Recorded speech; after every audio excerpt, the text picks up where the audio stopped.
નમસ્કાર. આજે રાજ્ય સરકારે બનાસકાંઠા જિલ્લાનું વિભાજન કરી અલગ થરાદ જિલ્લો બનાવ્યો છે તે બાબતનું આવકારું, પરંતુ મારા મત વિસ્તાર કાંકરેજ તાલુકાને થરાદ જિલ્લામાં જે સમાવેશ કર્યો છે બાબતને હું વખોડી કાઢું છું. કારણ કે મારા કાંકરેજ તાલુકાના ખેડૂતો હોય, નાના મોટા વેપારી હોય, એમને પાલનપુર જવું આવવું ખૂબ સહેલું ને સરળ પડે છે.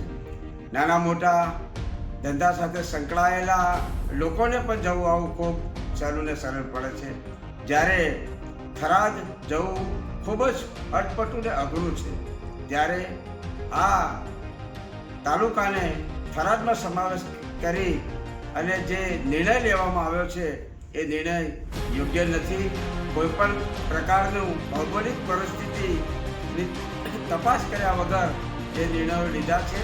હું સરકારને વિનંતી કરું છું કે કાંકરેજ તાલુકાને બનાસકાંઠા જિલ્લામાં જ સમાવેશ કરે એવી મારી વિનંતી.